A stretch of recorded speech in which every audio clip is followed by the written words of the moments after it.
மகாநதி அடுத்த வர எபிசோடில் பார்த்தீங்க அப்படின்னா, நிவின் வந்து யமுனா கிட்ட போய் இந்த மாதிரி விஜயை மாட்டி விட்ருக்கே, ஏன் இந்த மாதிரி பண்ண, உனக்கு ஒரு எவ்வளோ நல்லதெல்லாம் பண்ணியிருக்காரு அப்படின்னு சொல்லிட்டு பேசுறாரு. ஆனால் எதையுமே புரிஞ்சுக்காம யமுனா திரும்ப நிவினையும் காவேரியும் சேர்த்து வச்சு தப்பாக பேசுகிறாங்க. இதுக்கப்புறம் பார்த்தீங்கன்னா, உன்கிட்ட பேசி எனக்கு பிரயோஜனமே இல்லை, இப்போயே உன்னை வீட்டை விட்டு வெளியே அனுப்பணும் தான் எனக்கு தோணுது. ஆனால் விஜய் பிரச்சனை போயிட்டுருக்குன்னு சொல்லிட்டு தான் நான் அமைதியாக இருக்கேன். விஜயும் காவேரி மட்டும் சேர்ந்து வாழ ஆரம்பிக்கட்டும், அதுக்கப்புறம் உன் நிலைமை என்னை பாரு அப்படின்னு சொல்லிட்டு யமுனாவை திட்டிட்டு நிவின் வந்து போகிறாங்க. அதுக்கப்புறம் பார்த்தீங்க அப்படின்னா, குமரன் வந்து எப்படியோ ஹாஸ்பிட்டலில் அவருக்கு தெரிஞ்ச ஊர்க்கார பையனை வச்சு வெண்ணிலாவோட மாமாவோட அட்ரஸை வந்து கண்டுபிடிச்சி அவரை பார்க்கறதுக்காக அவர் அங்கே ஊரில் தான் இருக்காரா அப்படின்னு சொல்லிட்டு பார்க்கறதுக்காக திண்டுக்கலுக்கு போகிறாரு. அங்கே போய் பக்கத்துலலாம் விசாரிக்கும் போது வெண்ணிலாவோட மாமா இங்கே இல்லை, ஆனால் அவர் ஒய்ஃப்க்கு மட்டும் கால் பண்ணி வெண்ணிலா அப்பப்போ கண்ணை முழிச்சு பார்க்குறா அப்படின்னு சொல்லியிருக்காரு அப்படின்னு சொல்லிட்டு ஒரு விஷயத்த சொல்கிறாங்க.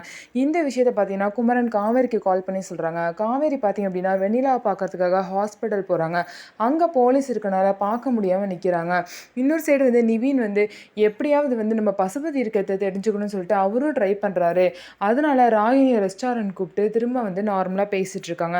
ராகினி கிட்ட என்னதான் அவங்க அப்பாவை பற்றி பேச்சு கொடுக்க ஆரம்பித்தாலும், நீ என்ன எங்கள் அப்பாவை பற்றி பேசுறதுலேயே ஆர்வம் காட்டுற அப்படின்னு சொல்லிட்டு நிவினை பார்த்து கேட்பாங்க. உடனே வந்து நிவின்க்கு ஐயோ இவளுக்கு வர சந்தேகம் வந்துருச்சு அப்படின்னு சொல்லிட்டு நிவின் வந்து நினைக்கிறாரு. இருந்தாலும் எப்படியாவது அங்கிட்டும் இங்கிட்டும் பேசி எப்படியாவது பசுபதி இருக்க இடத்த தெரிஞ்சு விஜயை காப்பாற்றணும் அப்படின்னு சொல்லிட்டு நிவின் ஒரு சைடு ட்ரை பண்ணிட்டு இருக்காரு. இன்னொரு சைடு குமரன் வெண்ணிலாவோட மாமாவை கண்டுபிடிக்க ட்ரை பண்ணிட்டு இருக்காங்க.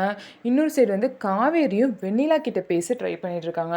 3 பேருமே பார்த்தீங்க அப்படின்னா யாராவது ஒருத்தர் பண்ணுறது சக்ஸஸ் ஆயிடுச்சுனாலும் பரவாயில்ல, விஜயை கண்டிப்பாக காப்பாற்றிடலாம். ஸோ எப்படி விஜயை காப்பாற்ற போகிறாங்க அப்படிங்கிறத நம்ம பொறுத்து இருந்து பார்க்கலாம். கண்டிப்பாக வெண்ணிலா மட்டும் கண் முழிச்சிட்டா எல்லாமே சரியாயிரும். ஸோ என்ன நடக்குது அப்படிங்கிறத பொறுத்து இருந்து பார்க்கலாம். நம்ம வீடியோ உங்களுக்கு பிடிச்சிருந்தா நம்ம வீடியோவை லைக் பண்ணிக்கோங்க. அதுக்கப்புறம் மறக்காமல் சப்ஸ்கிரைப் பண்ணிவிட்டு பாருங்கள்.